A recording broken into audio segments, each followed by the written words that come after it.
The check felt heavier than it should have. $3,000, made out to my sister Lana. A sticky note clung to it, for the daughter I deserve. My hands shook as I read my mom's handwriting. The same loops and curves that had excused Lana from school over and over while I never missed a day. I'm Emerson, and I found that check while going through mom's purse. I've been doing that every day since her hip surgery 6 weeks ago. I've been the one on unpaid leave, sleeping on her lumpy couch, tracking her meds, while Lana's out sipping wine and posting it online. Emmy, can you bring me my pain pills? Mom called from the bedroom, right on time. Coming, I said, sliding the check into my pocket. The weight of it pressed down like every other burden. I grabbed 2 pills and a glass of water.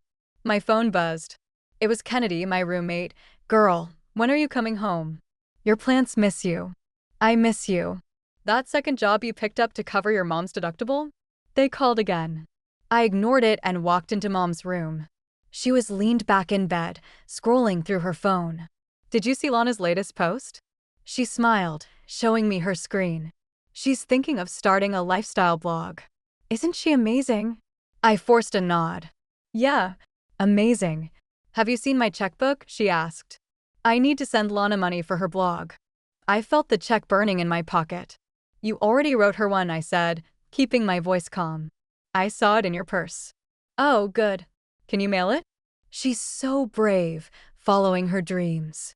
My phone buzzed again. This time it was my weekend boss. Need you to cover tomorrow. Sandra called out.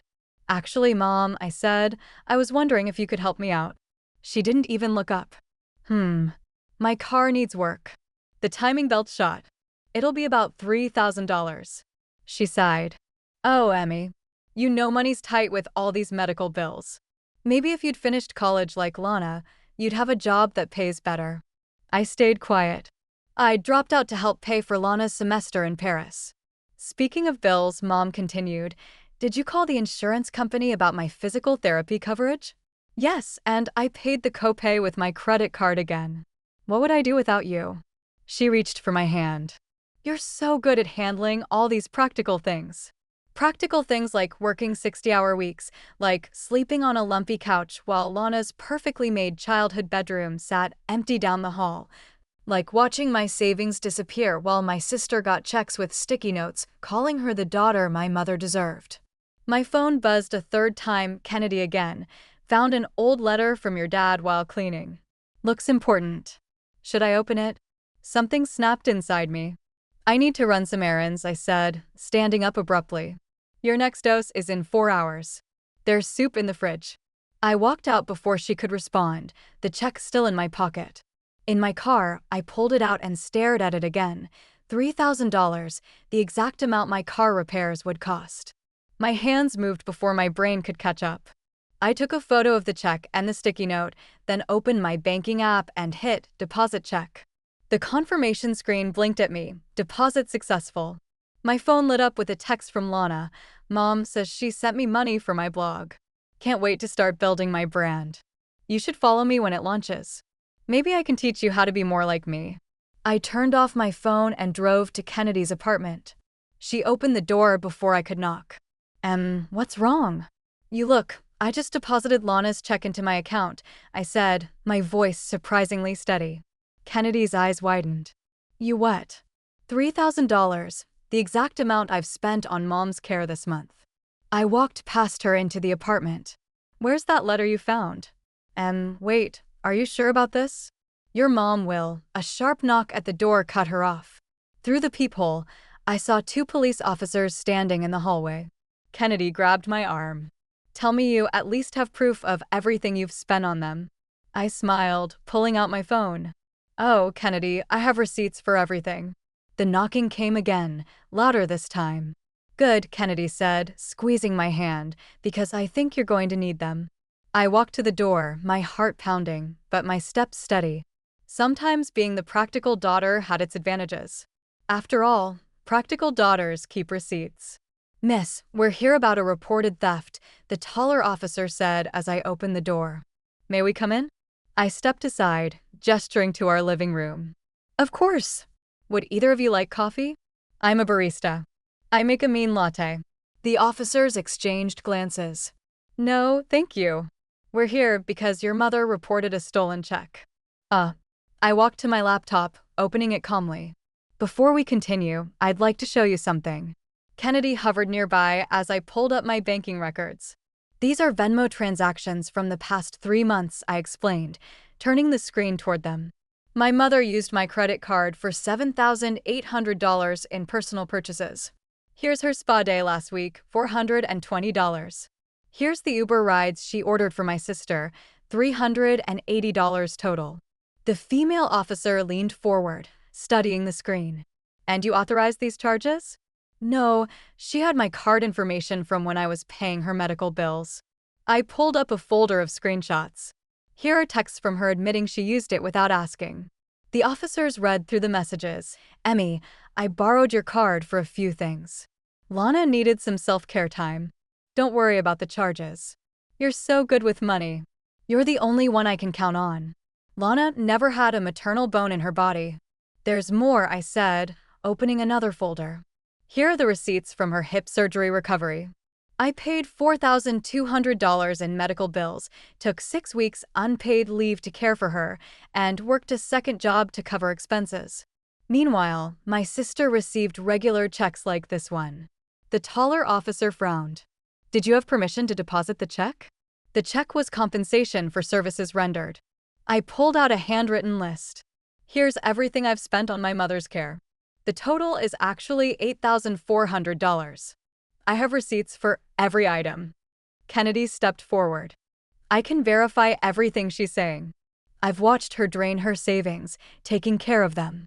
The female officer took notes while her partner made a call. I could hear my mother's voice through his phone, growing increasingly shrill. Mom, he said into the phone, your daughter has provided extensive documentation of expenses paid on your behalf. The amount exceeds the check in question, unless you'd like to pursue charges and have all of this examined in court. There was a long pause. I understand. Yes, we'll tell her. He hung up and turned to me. Your mother has decided not to press charges. I thought she might not, I said quietly. After the officers left, Kennedy grabbed 2 wine glasses. That was badass. But you're not done, are you? No. I opened my email, showing her a message from the family attorney, Eric. Remember how Dad always said he'd taken care of us before he died? I think there's more to the story. What do you mean? Look at these old bank statements I found. There are regular transfers to an account marked LR, Lana Reynolds. But Dad's trust was supposed to be split equally. Kennedy's eyes widened. Your mom's been playing favorites with your dad's money. Looks like it. I took a long sip of wine. And I'm going to find out exactly how much she's been hiding. My phone buzzed with a text from Lana. Mom's hysterical. How dare you go to the police after everything she's done for you? I showed Kennedy the message and started typing a response, but she grabbed my phone. No, don't give them anything else tonight. You need a strategy. I have one. I pulled out the folder of receipts. Mom always taught us to keep records of everything. Funny how that lesson's coming back to haunt her. Kennedy poured more wine. What's your next move? I'm meeting Eric tomorrow. He said there are some irregularities in Dad's trust that don't add up. And then I smiled, but there was no warmth in it. Then I'm going to show my mother exactly what kind of daughter she deserves. My phone lit up again, Mom calling. I declined the call and opened my texts instead, sending one message to our family group chat. Dear family, I've been keeping receipts, not just for money, for everything. Who wants to see them? Kennedy read over my shoulder and whistled. You're really doing this. They wanted the good daughter, I said, watching the typing bubbles appear in the group chat. But good daughters document everything. The first response came from my mother. Emmy, delete this now. We need to talk privately. I turned off my phone and raised my wine glass. No, Mom. We're done talking privately. Let's see how your story holds up when everyone's watching. Kennedy clinked her glass against mine. To receipts. To receipts, I echoed, and to daughters who know how to use them. The truth was, I'd spent years being the reliable one, the practical one, the good daughter. But sometimes good daughters make the best enemies because we keep everything on record. The storage unit smelled like dust and forgotten promises. Kennedy held her phone's flashlight while I dug through boxes labeled Dad's office. After 3 hours of searching, my hands were filthy, but I finally found what I was looking for, a sealed envelope with my name written in my father's handwriting. "Are you going to open it?" Kennedy asked, perching on a nearby box. My hands shook as I broke the seal. The letter was dated 2 weeks before his death. "My dearest Emmy," it read, "if you're reading this, I've failed to tell you the truth in person. I've watched you become the responsible one, the caretaker, while your mother enabled Lana's worst behaviors. I should have stopped it. The truth is, your mother's manipulation didn't start with you girls. She's always been skilled at twisting situations to her advantage. I set up trusts for both of you, equal amounts meant for education and housing. But I fear she'll find a way around my wishes, just like she did with everything else. I'm so proud of you, Emmy. You have a strength that neither your mother nor sister possesses. Don't let them dim your light. Love, Dad." Kennedy squeezed my shoulder as I folded the letter.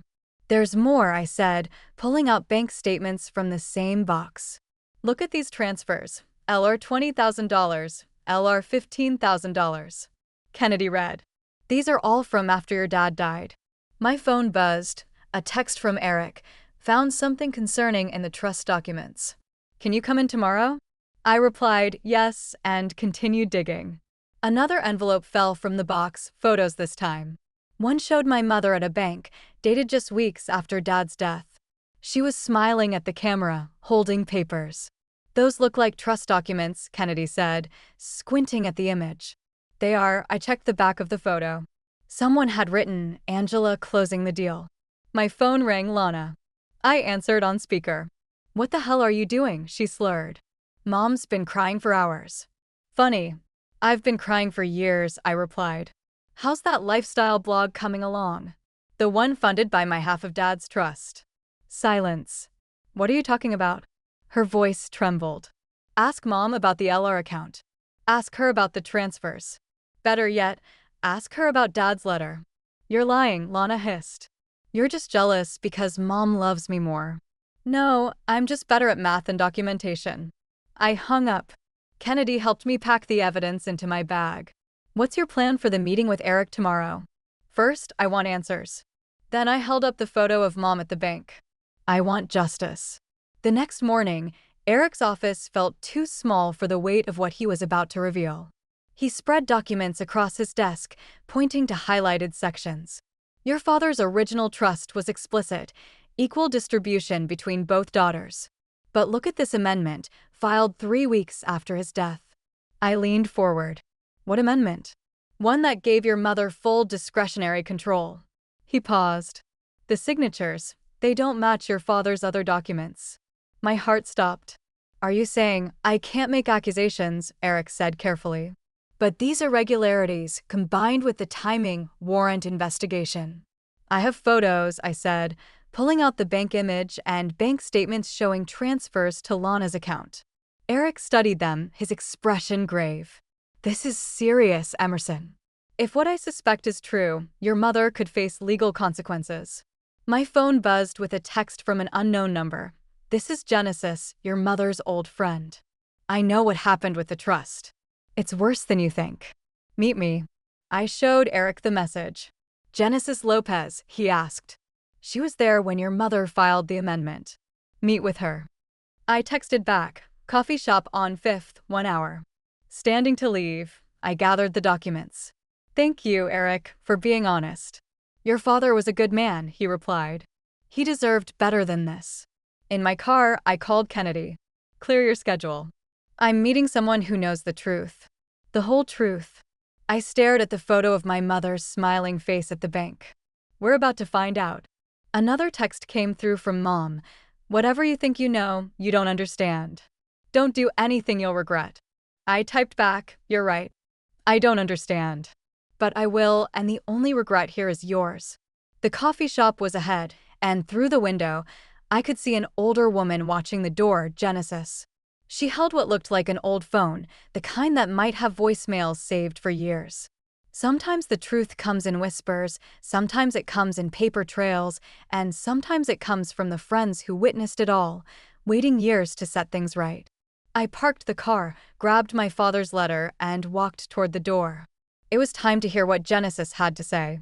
Genesis sat in a corner booth, her hands wrapped around a coffee mug. She looked exactly like the kind of person who'd keep secrets for 20 years and finally decide to spill them. "You look just like your father," she said as I slid into the seat across from her. "I have his letter," I replied, placing it on the table and the bank statements and photos. She nodded, pulling out an old flip phone. "I have something too. Your mother left me a voicemail the day she changed the trust. I kept it all these years because, well, I knew this day would come." She hit play and set the phone between us. My mom's voice spilled out low and sharp, "Genesis, it's done. I took control of James's trust.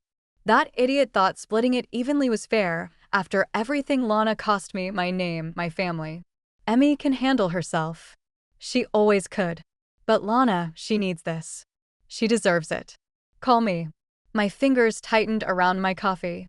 What did she mean, after everything Lana cost her? Genesis leaned closer. "Your mom was engaged before she met your dad. To someone rich. Old money. Then she got pregnant with Lana. But Lana's younger than me." "Exactly." Genesis looked me straight in the eye. "You were planned, Emerson. Lana wasn't. Your mom lost everything when her affair with your dad came out. Her fiancé, her family. She's been trying to make up for it ever since, by giving Lana everything." My phone buzzed. "Eric." I put him on speaker. "Emerson, I've been going over the trust documents. That amendment didn't just give her control. She moved over 80% of the money to Lana's account the first year." "How much?" My voice was barely there. "Almost $200,000. Genesis reached over and held my hand. "There's more. Your mom forged your dad's signature. I saw her practice it over and over right before he died." The cafe tilted around me. "Emerson? Are you there?" Eric's voice crackled. "I'm here." I took a breath. "What can I do?" "Legally, we can fight the amendment. The forgery is serious. But it means a criminal case. Your mom could go to prison." Genesis squeezed my hand. "Think hard, love. If you start this." "She already started it," I said. "She chose, 20 years ago, that one daughter got everything and the other got nothing." My phone lit up with Lana's texts, Mom saying some wild stuff about the past. "This can't be real. Please call me." I ignored them. "Eric, what do I do first?" "Document everything." "Genesis, would you be willing to make a formal statement?" Genesis nodded. "It's time." "I'll draft the paperwork," Eric said. "But Emerson, be prepared. This will tear your family apart." I laughed, a sharp sound that made nearby customers turn. "What family?" "All I see is a house of cards built on lies." After ending the call, Genesis pulled out an envelope. "There's one more thing. Your father suspected what your mother might do. He left this with me, account information for a separate savings fund, one your mother never knew about." Inside was a bank statement showing $50,000. A post-it note in my father's handwriting read, "For Emmy, because I know you'll need an escape someday." My phone buzzed again. "Mom, we need to talk now. Come to the house." I showed Genesis the text. She shook her head. "Don't go alone." "I won't." I texted Kennedy, "Need backup." "Mom's house. Bringing receipts." Kennedy replied instantly, "On my way, bringing wine. We might need it." Standing to leave, I gathered the evidence. Dad's letter, Genesis's phone with the voicemail, the trust documents, everything. "Thank you," I told Genesis, "for keeping the truth safe all these years. Your father was a good man," she said. "He didn't deserve what she did, and neither did you." Outside, the sun was setting. Kennedy's car pulled up, and she rolled down the window. "Ready to crash a family meeting?" I got in, clutching my folder of evidence. "Ready to end one." My phone lit up one last time, a text from Lana. "Whatever you're planning, don't. Please. You'll destroy everything." I typed back, "No, Lana. Mom destroyed everything 20 years ago. I'm just turning on the lights so we can all see the wreckage." Kennedy pulled away from the curb. "Your mom's house." "My mom's house," I confirmed. Time to show her what the daughter she didn't deserve can do.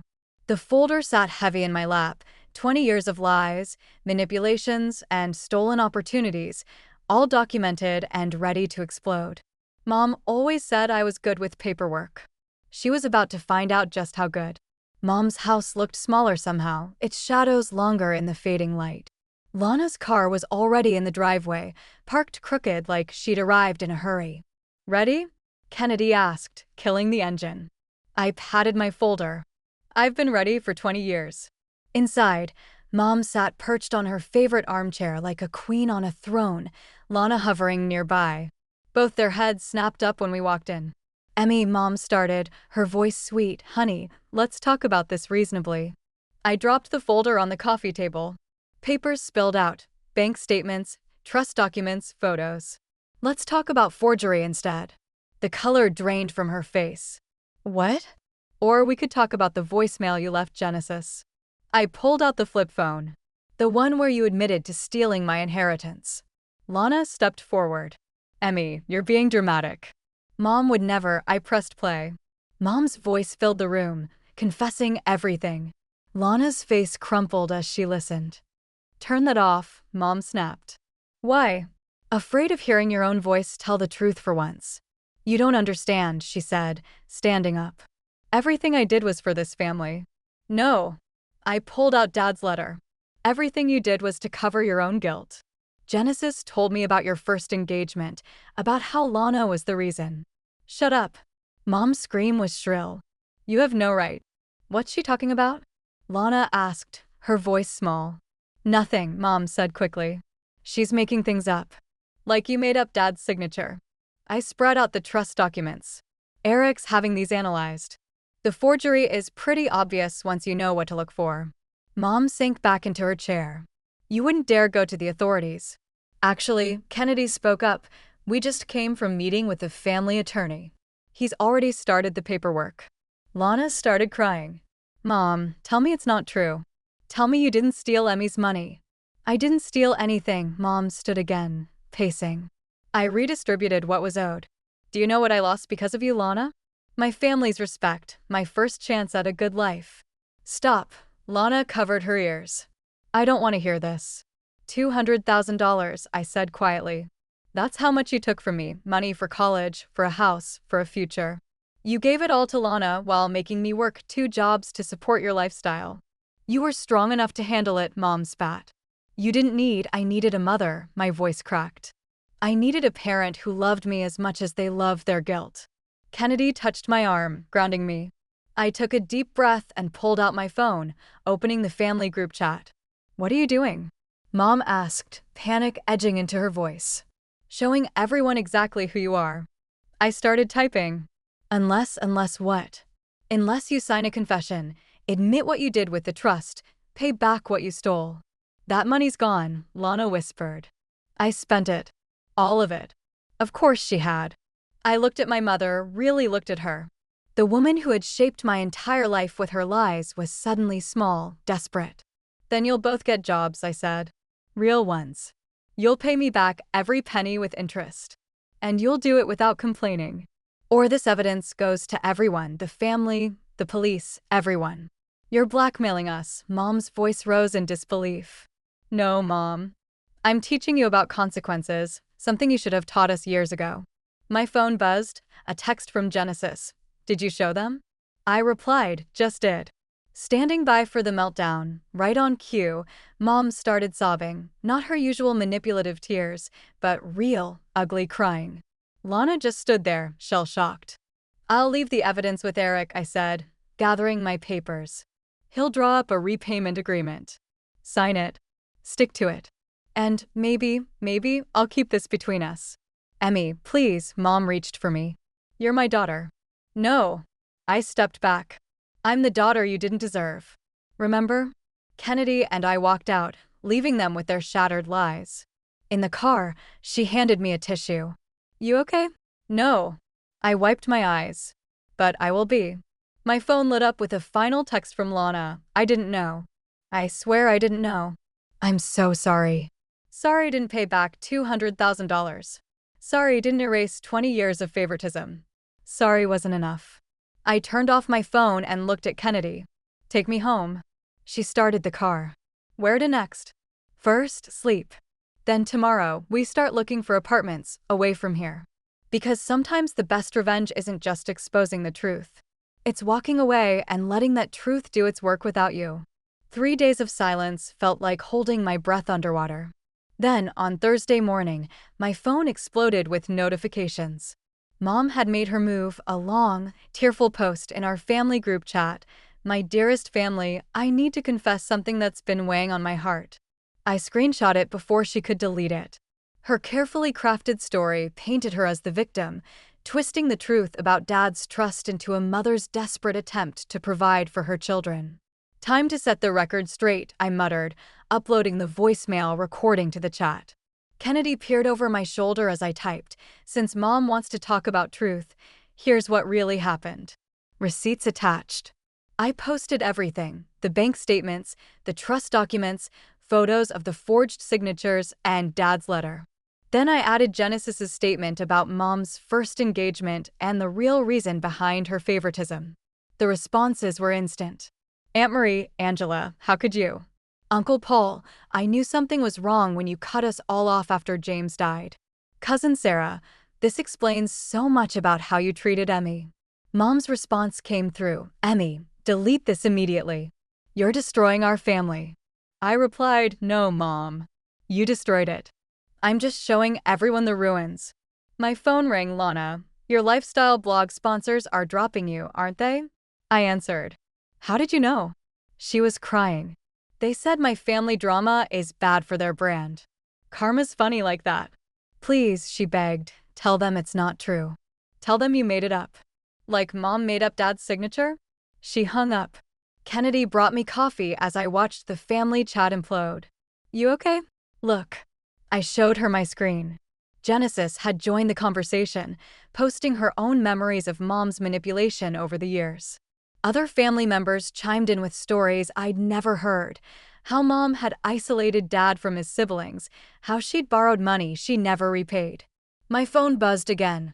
A private message from Eric. Your mother's trying to access what's left of the trust. I've frozen the accounts. Meeting tomorrow. I replied, yes, just as Mom's name flashed on my screen. Declining the call, I texted her instead, the accounts are frozen. Eric has everything. Your move. She responded instantly, you've ruined everything. Lana's sponsors dropped her. The family is turning against us, and your father would be ashamed. No, Mom. Dad left me a letter saying exactly how ashamed he was of you. I posted one final message to the family chat, attaching Dad's letter. For anyone wondering why I'm doing this, read Dad's last words. He knew. He always knew. The reactions poured in. Oh, Emmy, we had no idea. Your father would be proud of you. Then Lana posted, Mom just told me everything about her first engagement, about why she always, I'm moving out. I can't be here anymore. Mom's response was immediate. Lana, don't you dare after everything I've done for you. I watched as Lana read my message but didn't respond. 10 minutes later, she posted a photo of packed bags in her car. Kennedy whistled. Looks like the golden child finally saw behind the curtain. She'll go back, I said. She always does. But an hour later, Lana sent me a private message. I found an apartment, a real one, and a job interview tomorrow. I know it doesn't fix anything, but I left her on read. Eric texted again, your mother's threatening legal action. Let her, I replied. I have everything documented. I posted one last message to the family chat, to everyone asking why I kept receipts all these years. Mom taught me well. Always keep records, she said. You never know when you'll need to prove your side of the story. Thanks for the lesson, Mom. Consider this my final homework assignment. P.S. Check the local Facebook community groups. Someone's already sharing screenshots. Karma's trending. Kennedy refreshed her phone. Holy, she's right. It's everywhere. Mom's final message came through. You'll regret this. Family should protect each other. I typed my response carefully. You're right, Mom. Family should protect each other. But you only protected your secrets. Now they're not secrets anymore. How does it feel to be the daughter everyone's ashamed of? Then I muted the chat, turned to Kennedy, and smiled. Want to help me apartment hunt? I hear the next city over has great coffee shops hiring baristas. What about the repayment plan? Eric's handling it. Mom and Lana can figure out how to earn honest money for once. I closed my laptop. I'm done managing their lives. Sometimes the best revenge isn't just exposing secrets. It's walking away and letting those secrets do their work in broad daylight. Mom taught me to keep receipts. She never taught me to keep quiet about them. The moving company arrived at 8 a.m. sharp. I watched them pack up my life into neat cardboard boxes while Kennedy coordinated from her clipboard. Everything was going according to plan until a familiar car pulled into the driveway. Emmy, Lana's voice cracked as she stepped out. She looked different, no designer clothes, no perfectly styled hair, just jeans and a plain t-shirt, her face bare of makeup. If you're here to defend Mom, I started. I'm not, she held up her hands. I got a job, a real one at an accounting firm, entry level. She swallowed hard. I start Monday. I continued labeling boxes. Congratulations. I found Mom's old journals, she said quietly, from before we were born. What she wrote about her first engagement, about Dad, she wiped her eyes. About resenting me before I was even born. The movers carried my couch past us. That must have been hard to read, I said, not looking at her. Not as hard as reading what she wrote about you. Lana stepped closer. She called you her backup plan. Said Dad insisted on having another baby, but she never wanted me, I finished. I know. I didn't know, Lana sobbed. All these years, the money, the attention, the praise. I thought I deserved it. I thought I was special. You were special, I said, finally meeting her eyes to her, because you reminded her of her biggest mistake. Kennedy appeared in the doorway. The movers need you to sign something. I'm selling my designer bags, Lana blurted out, and my jewelry. Eric's setting up a repayment plan for your trust money. I signed the moving papers mechanically. It's not about the money anymore, Lana. Then what can I do? Please, Emmy, tell me how to fix this. Fix what? The 20 years you watched me work myself to exhaustion while you partied? The times you mocked my practical jobs while spending my inheritance? Or maybe the way you smiled every time Mom called you the daughter she deserved. Lana flinched. I'll do anything. There's nothing to do. I handed the clipboard back to the mover. Some things can't be fixed with an apology and a payment plan. My phone buzzed, Mom calling again, the 13th time today. I declined it. She's drinking, Lana said softly, a lot. The family's completely cut her off. Aunt Marie even posted about returning Christmas gifts Mom bought with stolen money. Not my problem anymore. Where will you go? I gestured to the moving truck. Somewhere new, somewhere without history. Can I? Lana wrung her hands. Can I at least have your new number in case? In case what? In case Mom drinks herself into the hospital. In case you need someone to bail you out again. I shook my head. I'm not that daughter anymore. Kennedy touched my arm. Last box, You ready? Lana reached for me. Please don't go like this. You're my sister. No. I stepped back.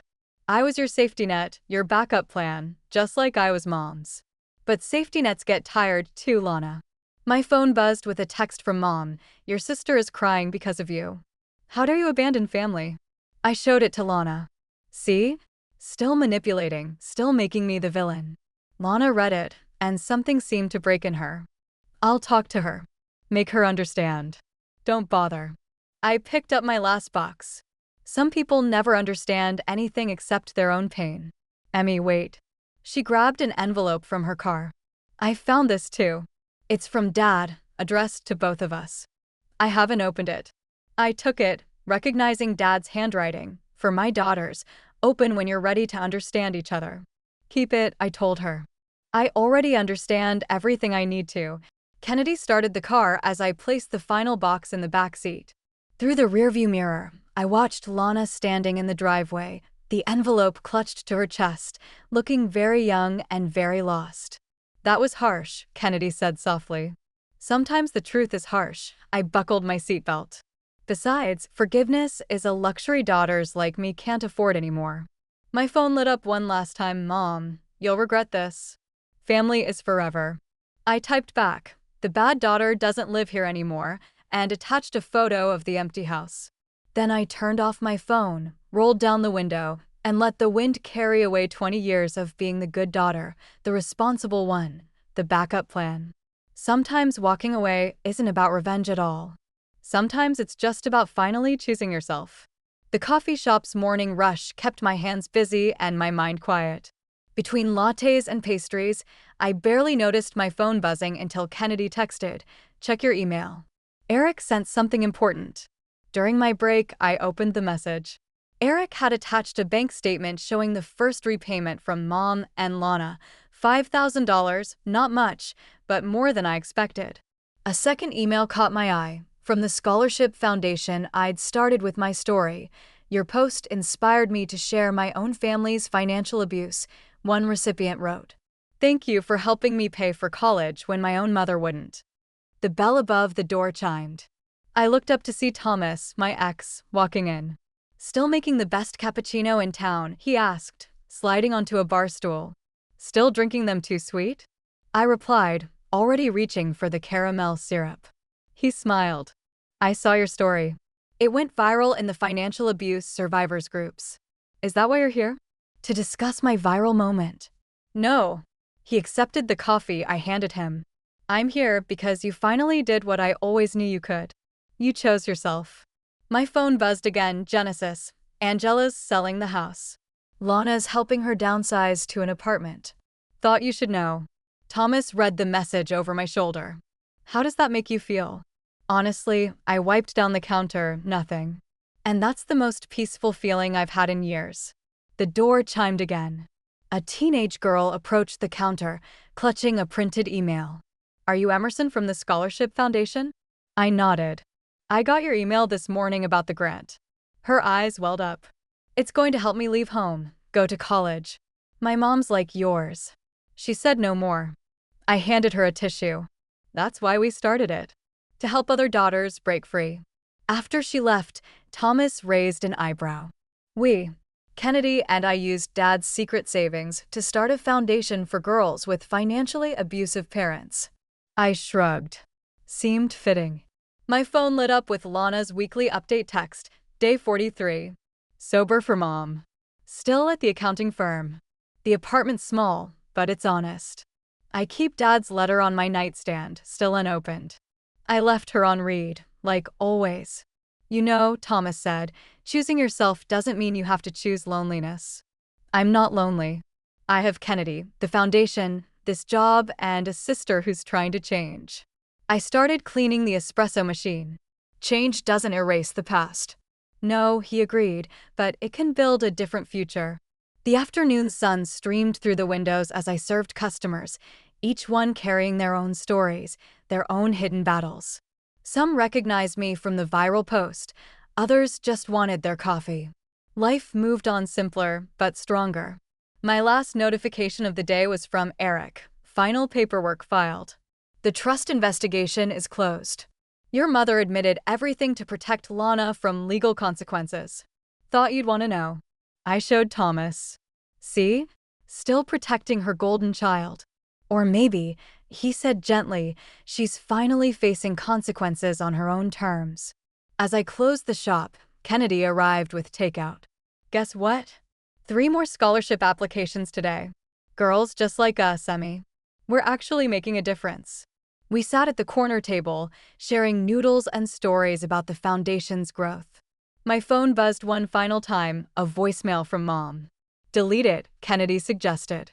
Instead, I pressed play. "Emmy, I'm selling the house, the one you grew up in, the one where I ruined everything. Lana found a buyer. We're using the money to pay you back faster. I don't expect forgiveness. I don't deserve it. But I want you to know you were never the backup plan. You were the better plan. I was too selfish to see it. The foundation you started, you're helping girls become strong enough to walk away, like you did, like you should have done years ago. I'm proud of you, even though I have no right to be." I deleted the message without replying. "You okay?" Kennedy asked. "Better than okay." I smiled. "I'm free." Thomas squeezed my hand. "Want company walking home?" "Yes," I said, surprising myself. "I think I do." Outside, the evening air carried the scent of possibility. My phone stayed quiet in my pocket, no longer a chain connecting me to a past I'd outgrown. Some say revenge is bitter, but standing there between my best friend and the man who always believed in my strength, I realized revenge wasn't the point anymore. The point was breaking free, helping others break free, and finally letting the silence feel like peace. I'd kept the receipts, but I didn't need to keep the pain. That's the thing about choosing yourself. Sometimes it tastes like freedom, washed down with a perfectly made cappuccino and the quiet satisfaction of writing your own ending.